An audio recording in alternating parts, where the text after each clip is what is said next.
UN. Do you think the new strategic concept can lay the groundwork for better coordination with those organisations? Well, I think that it goes back to the last question that you asked, is that if you look at what the immediate as well as the medium and long-term threats are, they can't be handled by any one organization or one country alone.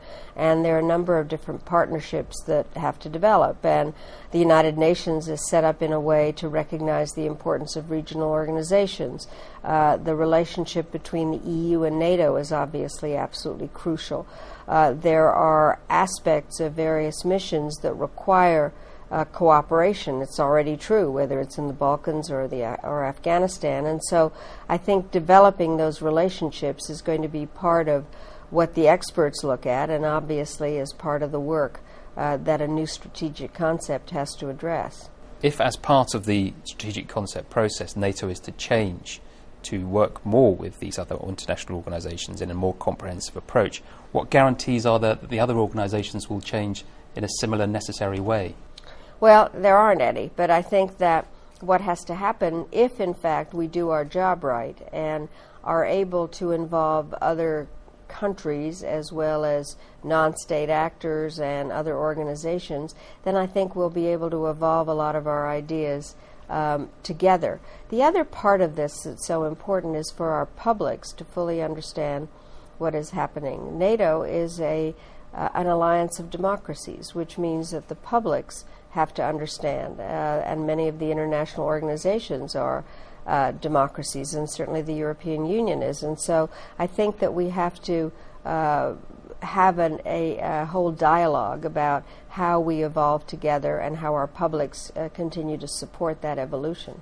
How fundamental do you see this strategic concept to the future of NATO? Is it merely an updating or a rebirth of the organisation? Well, I said in my July 7th speech is that basically it's not a matter of blowing everything up and starting over. It's more an issue of refinement. But I do think that there are some very basic issues that we're all going to have to talk about, because I think the 21st century threats are very different than the ones that NATO was established to deal with. And so I'm hoping that the expert group will really look at some very fundamental issues while keeping in mind what the basis of NATO is, an alliance of countries with similar values that have a political as well as a military goal to them.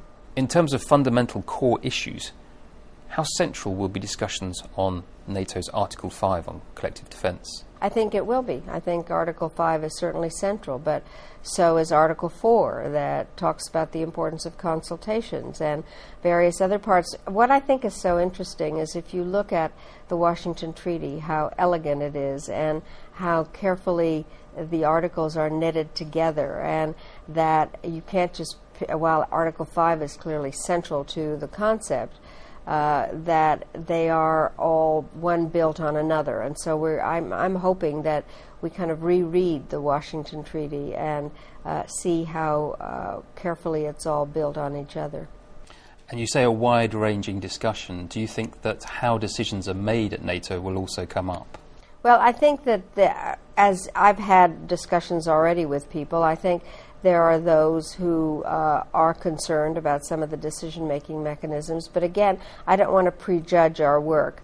There are a lot of elements to this. Obviously, this is an independent group of experts, but we want to hear from the permanent representatives. We want to make sure that there are wide-ranging consultations, and as NATO has grown, obviously there are issues about how decisions are made. But we have to see how the group of experts want to approach this.